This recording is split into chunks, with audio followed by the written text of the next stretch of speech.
Before the mind reacts, before the heart tightens, before a single word forms in response, there is a moment so brief that most people never notice it. It exists between what happens and what you feel.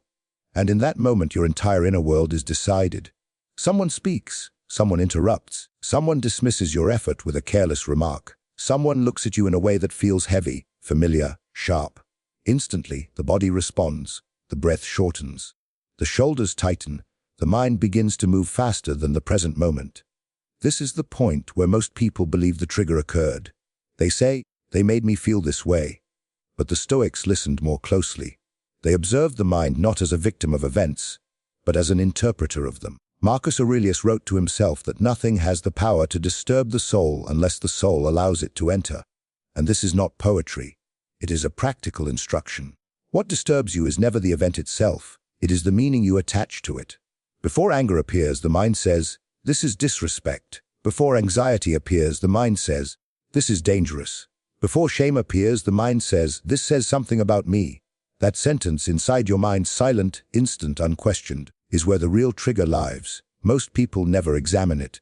They obey it, and once obedience becomes habit, the mind turns against itself. A single comment turns into a conversation replayed for hours. A brief interaction becomes a night of restlessness. A stranger's words become a story about your worth. This is not sensitivity. This is unconscious reaction. The Stoics trained themselves to interrupt this process, not by denying emotion, but by delaying agreement with it. Epictetus taught that when something happens, the first impression arrives automatically. You cannot stop it. But whether you accept it as truth, that is your responsibility. When someone triggers you, the Stoic response is not to fight the emotion. It is to question the impression.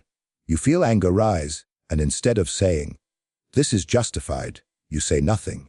You let the feeling exist without explanation. You don't push it away. You don't express it. You don't convert it into action. You observe it like weather passing through the sky. This is difficult because the mind craves release. It wants expression. It wants validation. It wants resolution. But expression is not the same as control. Most people think reacting gives relief. It does not. It reinforces the pattern. Each reaction teaches the mind that peace is fragile. Each reaction confirms that others hold power over your state. Each reaction deepens dependence on external behavior. The Stoics refused this dependence. They understood something subtle and radical. If your peace depends on people behaving correctly, you will never be free. People will misunderstand. They will project. They will act from their own pain, ignorance, and fear. To expect otherwise is to live in constant disappointment. Stoic control begins where expectations end. When someone triggers you, do this instead. Withdraw your judgment, not your awareness, not your boundaries, but your inner verdict. You don't need to decide what this means right now. You don't need to label it. You don't need to conclude anything. Silence inside the mind is more powerful than any response outside it. As you practice this, something remarkable happens. The intensity weakens. The emotion loses urgency. What once demanded immediate action now feels manageable. This is not numbness. This is mastery. Seneca warned that anger, once unleashed, does not obey reason. It promises strength but delivers chaos. The Stoic does not suppress anger, he prevents it from becoming authority.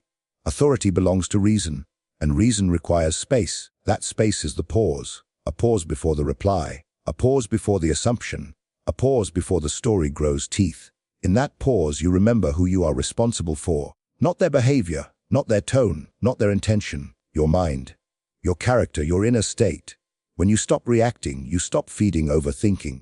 Overthinking survives on engagement. It feeds on unresolved emotion and imagined threats. When you refuse to engage, it starves. You may still remember the moment, but it no longer loops. It no longer echoes. It becomes small, then distant, then irrelevant.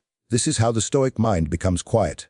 Not through force, through discipline, through repeated choice, through understanding that peace is not found in winning arguments, correcting others, or being understood. Peace is found in not needing to be disturbed. Over time, people may notice something about you. Their words land differently. Their provocations fail to hook. Their chaos does not spread. Not because you are passive, but because you are anchored. Anchored in what you can control. Anchored in clarity. Anchored in the present moment. This is Stoic strength. Invisible, calm, unshaken. And perhaps the deepest realization comes quietly, long after the moment has passed. You realize that every trigger was a lesson. Not about them. About you. About where your mind was still vulnerable. about where your expectations still lived, about where your attention was still misplaced. And instead of resentment, you feel gratitude, because each moment gave you the chance to practice freedom. The freedom to choose response over reaction, the freedom to remain whole when others are fragmented, the freedom to keep your inner world untouched. In the end, Stoicism does not promise a life without triggers. It offers something far more valuable, a mind that no longer needs them.